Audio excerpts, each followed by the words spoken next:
이 사순절은 예수님께서 40일간 기도하면서 악마의 유혹을 받았던 일을 기억하고자 한 데서 유래합니다. 광야에서의 40일은 예수님께서 공적인 생애를 시작하기 전에 경험한 일로서 공적인 생애 기간에 예수님의 그 삶의 지표를 미리 보여주는 그런 사건이었다고 할 수 있습니다. 그러기에 사순절은 예수님께서 겪으신 그 고난을 생각하면서 우리의 삶의 자세를 가다듬는 그런 절기로서 의미를 지니고 있습니다.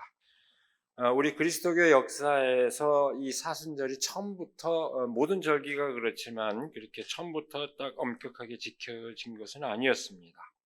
초기 교회에서는 대개 부활절이 중요하게 여겨졌고 부활절 그 앞에 며칠을 예수님의 고난을 생각하는 그런 절기로 생각하는 정도였는데 주 600년경에 이르러서 교황 그레고리오 1세 때부터 이 사순절을 엄격하게 지키는 전통이 형성이 됐습니다. 재수요일, 재를 뒤집어 쓰고 기도를 한다 그래서 재수요일이라고 그러죠. 지난 주간 수요일이었습니다. 그리고 또는 성회수요일, 재를 뒤집어 썼으되 그것이 거룩한 의미를 갖는다는 의미에서 성회수요일이라고도 합니다. 그때부터 부활절 전날까지 40일간 거기서 주일을 제한 평일 40일간을 사순절이라고 우리는 지키고 있습니다. 그렇게 그 전부터 그런 전통이 형성이 됐습니다.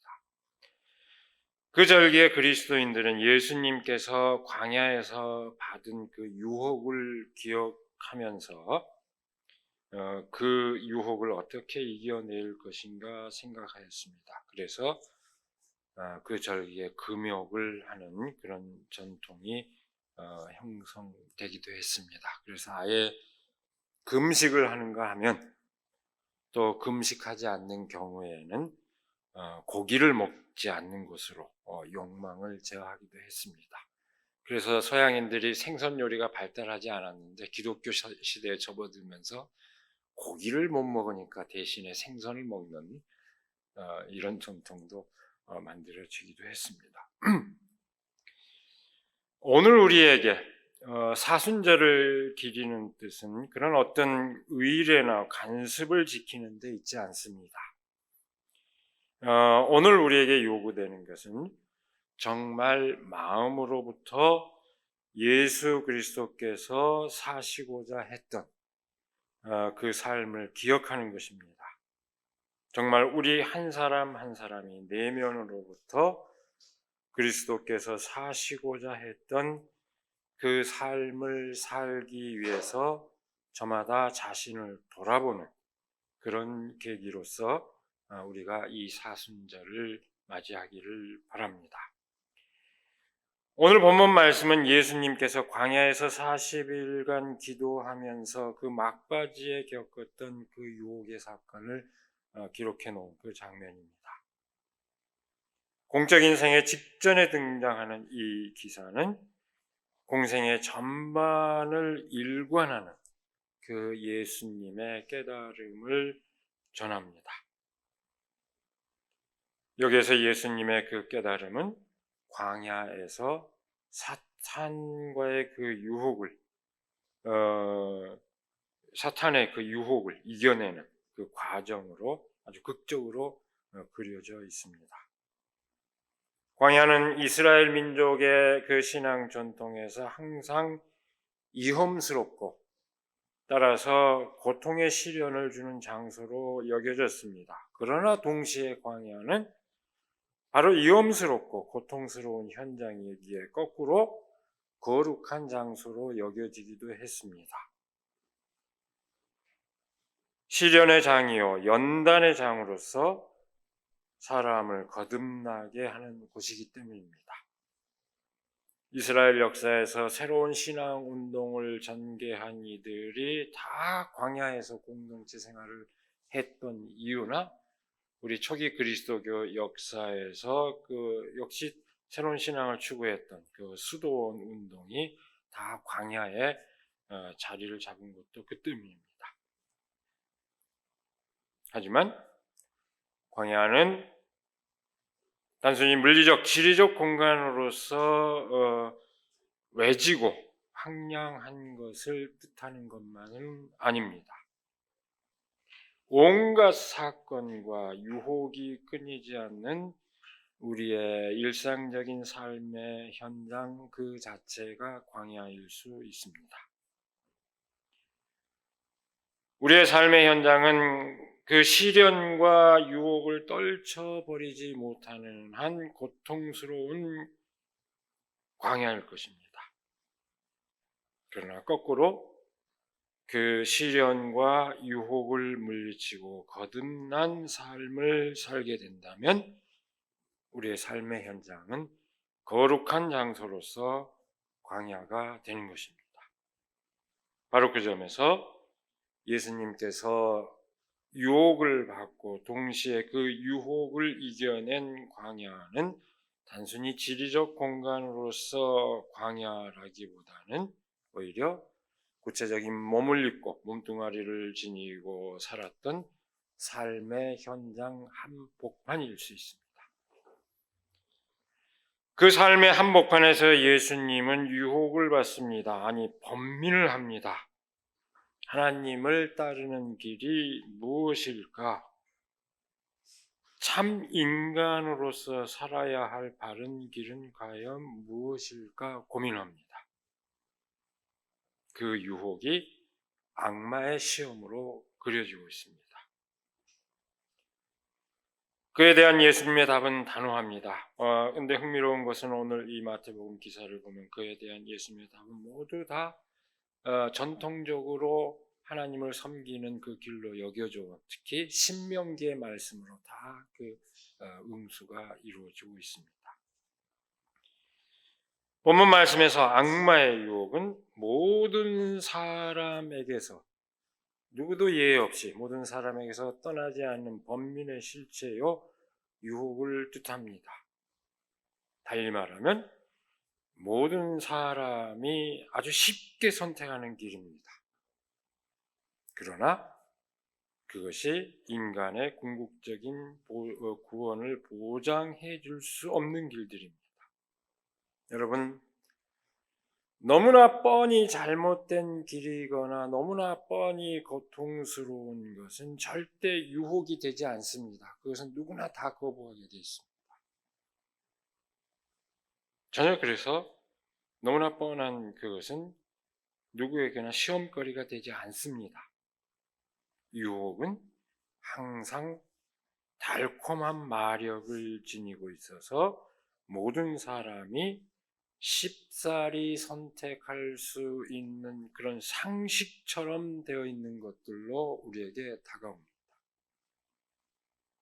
예수님께서 받으신 세 가지 시험은 바로 그런 유혹을 극적으로 그려주고 있습니다. 예수님께서 받으신 시험에 관한 이야기는 마가복음에는 아주 간단하게 기록되어 있습니다. 시험을 받았다 이렇게만 되어 있는데 반면에 마태복음과 더불어서 누가복음에는 상세하게 기록되어 있고 세 가지 유혹으로 묘사되어 있습니다. 근데 그 순서가 조금 다릅니다. 오늘 우리는 마태복음의 본문을 따라서 그 세 가지 시험, 다시 말해서 그 유혹의 실체가 무엇이었는지 새기고자 합니다. 어쩌면 우리에게 굉장히 익숙한 말씀일 수 있지만은 우리가 이 말씀을 대할 때마다 새삼 그 의미를 되새겨보지 않으면 안 되는 그런 말씀입니다. 말씀드린 것처럼 그 유혹은 사실상 우리가 아주 일상적으로 경험하고 있는 것이기 때문에 이 말씀의 의미를 새기는 것은 우리의 그 일상의 삶 자체를 되돌아보는 그런 의미를 지닐 것입니다. 첫 번째로 악마는 40일을 금식해서 시장한 예수님더러 내가 만일 하나님의 아들이거든 이 돌들에게 빵이 되라고 말해보라고 유혹합니다. 이 유혹의 실체가 뭘까요? 사람이면 누구나 겪는 가장 일반적인 물질의 유혹입니다. 소유의 욕망이며 물질적 번영의 유혹입니다. 달리 말하면 경제적 유혹입니다. 일상생활에서 가장 절실하게 필요로 하는 필요와 관련된 그런 유혹입니다. 여러분, 우리 스스로를 한번 돌아보기를 바랍니다. 누구나 예외 없이 겪는 유혹입니다. 부유한 사람은 더 부유해지고 싶고 가난한 사람은 그 가난이 지긋지긋하기 때문에 누구나 물질적 소유의 욕망을 끝끝내 떨쳐버릴 수 없습니다. 그런데 예수님은 여기에 대해서 사람이 빵으로만 살 것이 아니다 라고 답하고 여기에 덧붙여서 말씀하시기를 하나님의 말씀으로 살 것이라고 응수합니다. 사람들은 이 말씀을 아주 간단하게 이해하는 경향이 있습니다. 물질적인 생활도 영위해야 하지만 하나님의 말씀을 구하는 삶을 살아야 하는 것으로 이해합니다. 물질적인 삶과는 별개로 하나님의 말씀을 덧붙여서 이해하는 방식입니다. 그러니까 물질적인 삶 따로 영적인 삶 따로 분리해서 자족하는 그런 방식으로 대개 이 말씀을 이해합니다. 그러나 여기에서 하나님의 말씀으로 사는 삶은 빵으로 사는 삶과 정확하게 맞대응하고 있다는 점을 우리는 주목해야 합니다. 빵은 빵대로 추구하고 또 여기에 덧붙여서 말씀은 말씀대로 추구해야 한다는 것이 아닙니다. 병행이 되는 관계가 아닙니다. 빵으로 살아야 하되 그 빵으로 사는 삶으로 해결되지 않은 것을 말씀으로 해결해야 한다는 것을 말합니다. 그 의미를 다시 구체적으로 새기자면 빵을 구하는 것으로 끝나는 것이 아니라 거기에는 하나님의 의가 깃들여야 한다는 것입니다. 다시 말해서 빵을 나눌 수 있는 지혜, 빵을 나누는 지혜가 이루어져야 한다는 것입니다. 줄여 말하면 물질적인 욕구를 충족하는 일상의 삶 자체가 하나님의 말씀을 따르는 삶이어야 한다는 그런 얘기입니다. 이 얘기는 출애굽의 그 여정에서 등장하는 만나 얘기와 그대로 상통하고 있고 또 우리가 늘 드리는 주기도문에서 일용할 양식의 의미와 그대로 상통하는 이야기입니다. 물질적인 삶 자체가 모든 사람에게 기본 필요를 충족시키고 그것이 정의로워야 한다. 그런 의미를 함축하는 것입니다. 두 번째로 악마는 예수님을 예루살렘의 성전 꼭대기로 데리고 올라가서 내가 하나님의 아들이거든 여기서 뛰어내려 보라고 유혹합니다. 그리고 여기에서 성경 말씀을 들추어내서 또 유혹을 합니다.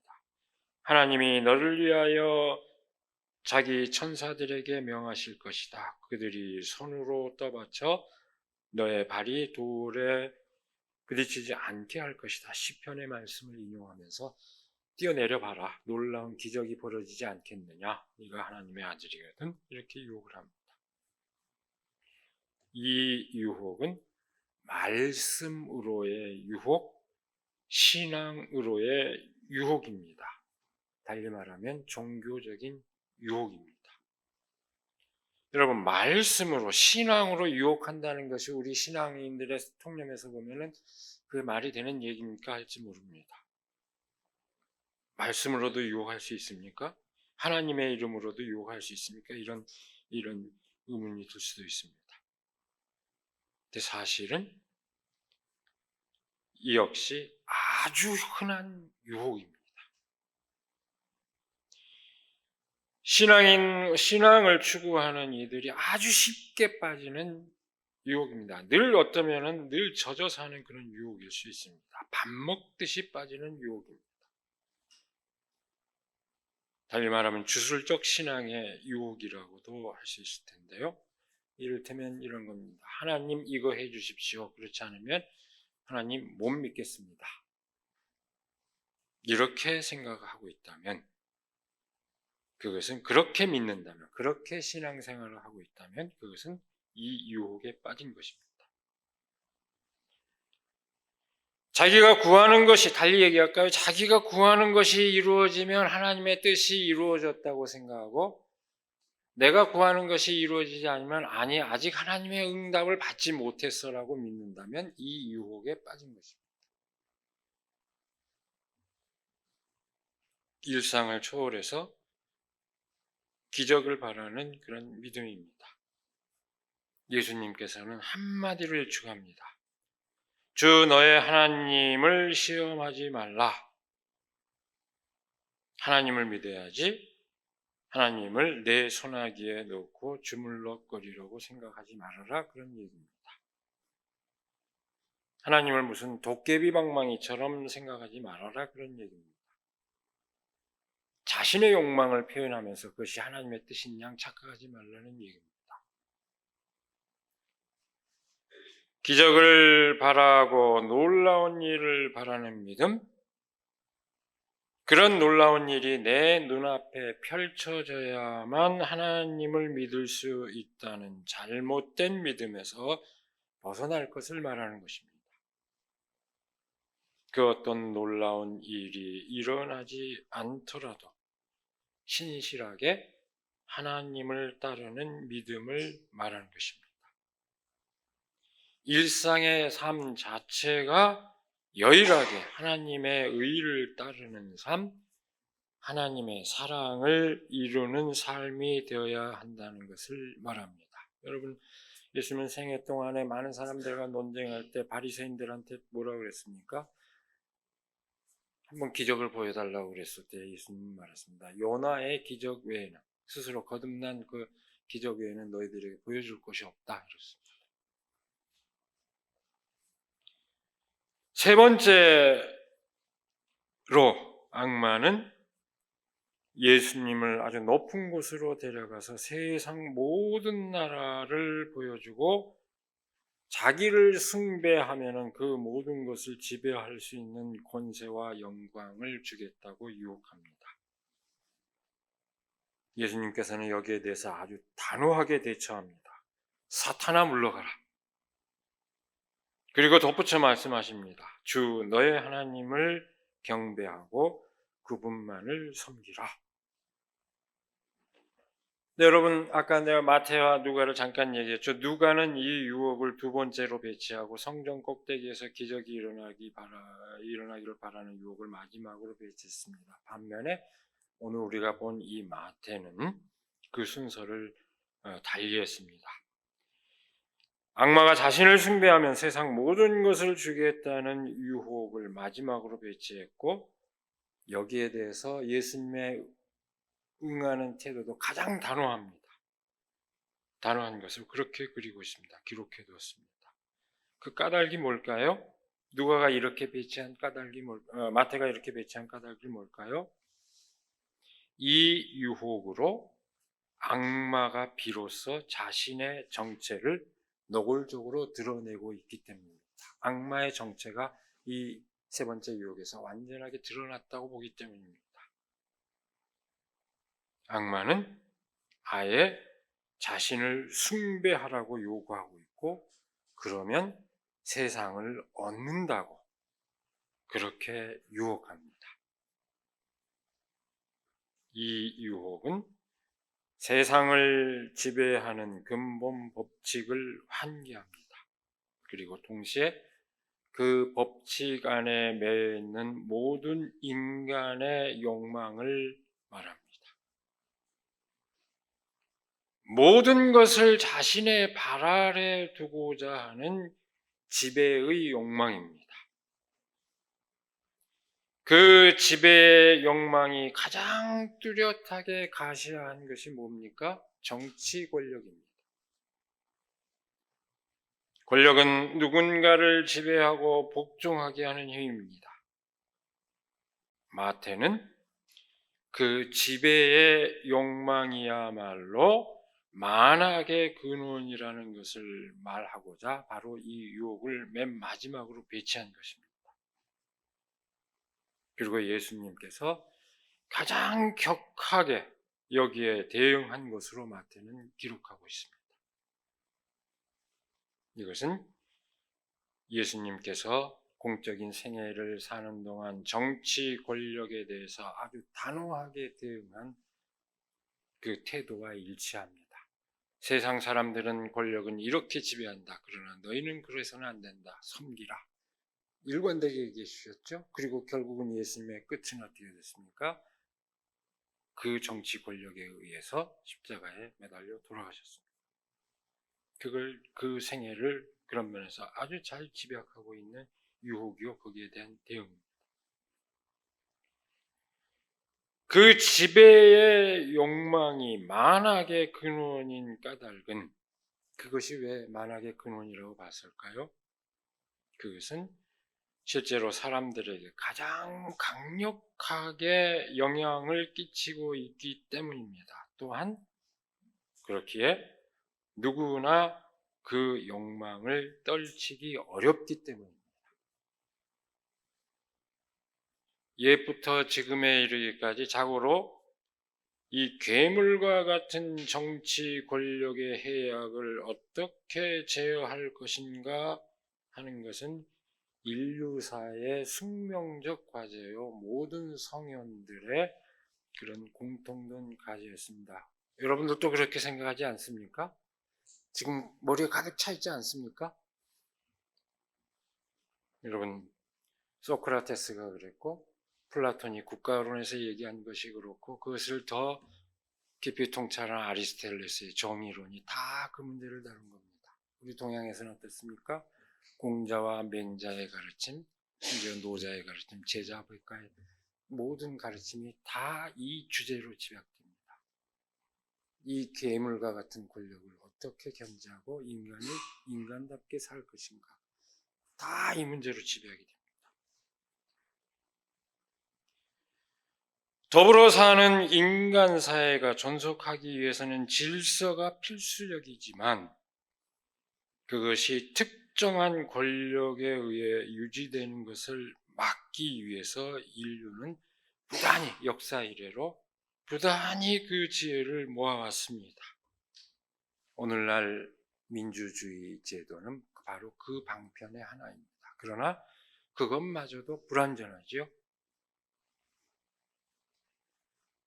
그렇기 때문에 각 개인의 자유를 온전히 보장하면서도 공동선을 이루기 위한 과제는 여전히 지금까지도 해결되지 않은 과제로 남아 있습니다. 제도상 정치 권력의 문제만, 제도적 차원의 문제만은 아닙니다. 누구든 어떤 힘에 의존해서 자신을 드러내고 다른 사람보다 우월한 지위를 누리고 싶은 욕망을 누구든 떨치기 어렵습니다. 세상을 지배하는 법칙이 부단히 우월한 능력에 따른 업적과 자격을 요구한다면 평범한 사람은 절대로 그 유혹을 떨쳐내기 어렵습니다. 그러기에 그것은 만악의 근원이 될 만한 것입니다. 그래서 우리 그리스도교 신앙이 2000년 지속된 이 그리스도교 신앙이 죄의 실체, 가장 큰 죄의 실체를 뭐라고 볼까요? 오만이라고 보고 있습니다. 그리스도로 휴브리스, 그것이야말로 인간이 갖고 있는 가장 큰 죄다. 누군가를 지배하고자 하는 욕망, 그것이 죄의 가장 실체라고 보고 있는 것입니다. 그러기에 예수님께서는 그 정체를, 스스로의 정체를 적나라하게 드러낸 사탄의 요구 앞에 아주 단호하게 말씀하신 것입니다. 주 너의 하나님을 경배하고 그분만을 섬기라. 그 어떤 것도 섬김의 대상이 될 수 없고 오직 하나님만이 섬김을 받을 수 있다는 말씀입니다. 이 말씀은 권력과 지위를 탐하는 것을 거부하는 것을 뜻하며 동시에 권력과 지위를 누리는 사람에게 맹목적으로 순종하는 노예적인 삶을 거부하는 것을 뜻합니다. 인간 가운데 그 누구 또는 인간 사회 안에 그 어떤 것을 섬기지 말고 그것을 우상하지 않고 하나님만을 섬겨야 한다. 그 얘기입니다. 그렇게 될 때, 하나님만을 섬길 때 우리는 어떤 삶을 누리게 될까요? 결과적으로 모든 인간은 하나님 앞에서 공평한 자매 형제 그런 관계로 살아가게 됩니다. 서로 섬기며 서로를 아끼고 서로를 존중하는 삶을 살게 됩니다. 하나님만을 섬긴다는 그 믿음의 효과는 그렇게 되어 있습니다.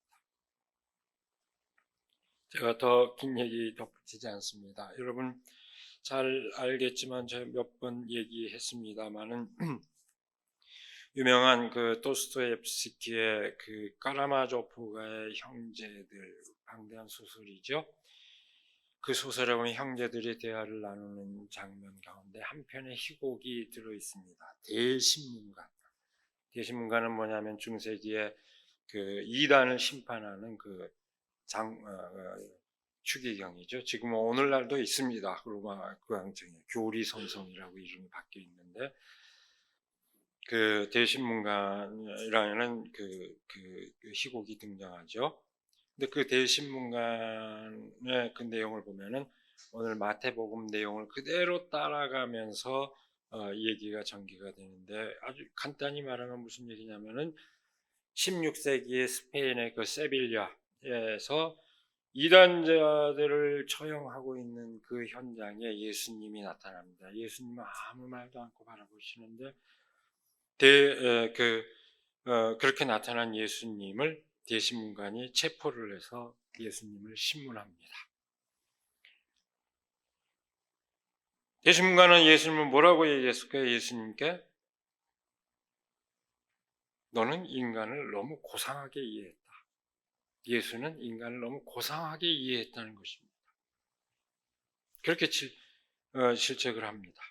그래서 엉뚱하게 허황한 희망만을 인간들에게 심어줬다고 말합니다. 반면에 교회들은 인간들을 아주 제대로 잘 이해했다. 교회는 인간들의 그 보편적인 욕망을 너무 잘 이해했고 그래서 그에 따라서 적절하게 교회는 인간들을 잘 규율해왔다. 그 요구에 잘 응해왔다. 그 요체가 뭘까요? 재물과 권력과 기적을 초연할 수 있는 인간이 있는 줄 아느냐? 없다.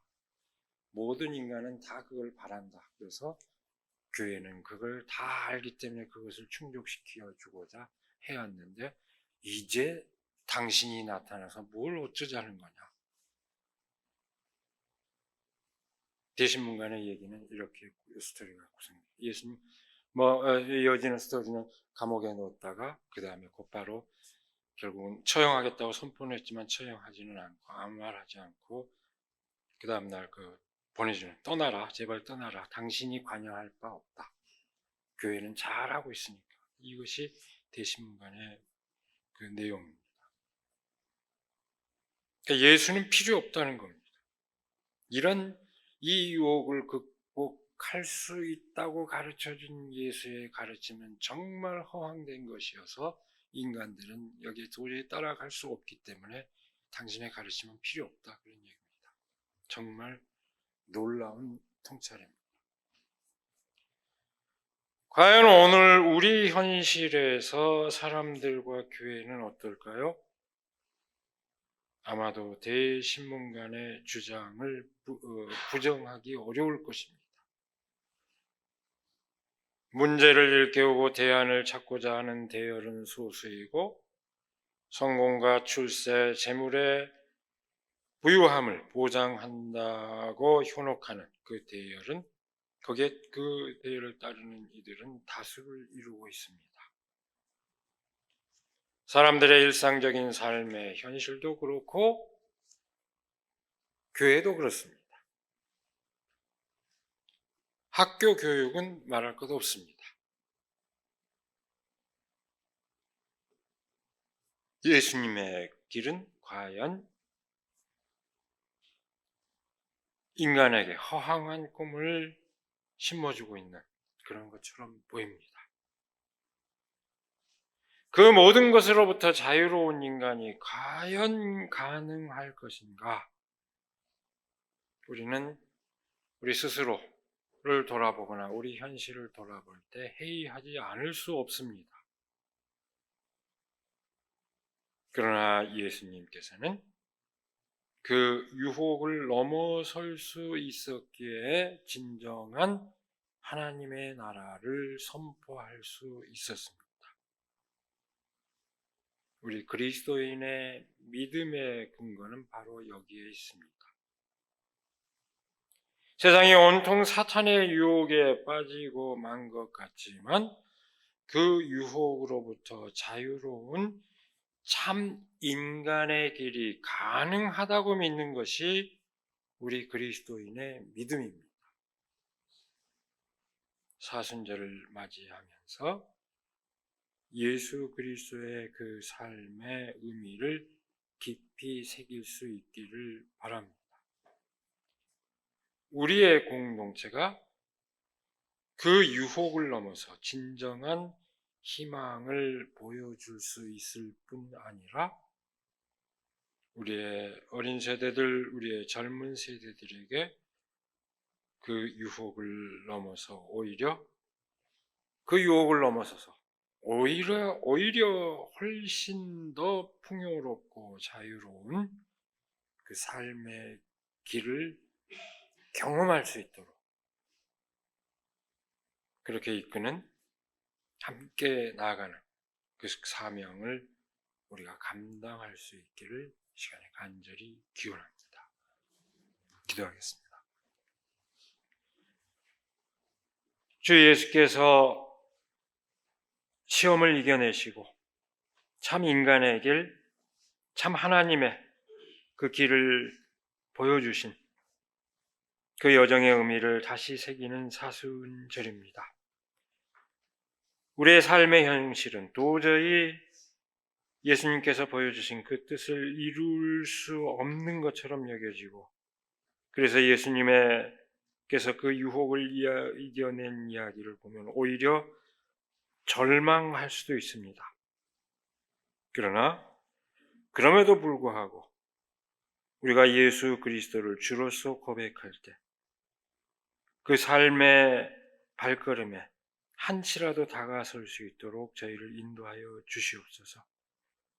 그것은 단순한 고난의 길이 아니라 오히려 참 삶의 기쁨을 맛보는 것이요 참 자유를 맛보는 그 기름을 우리가 깊이 새기게 하여 주시고 예수 그리스도의 길을 기쁨으로 따라 나설 수 있도록 저희를 인도하여 주시옵소서. 특별히 이 사순절 절기에 그 의미를 깊이 새기며 한 걸음 한 걸음 나아갈 수 있도록 인도하여 주시옵기를 원하며 우리 주 예수 그리스도 이름으로 기도드리옵나이다. 아멘.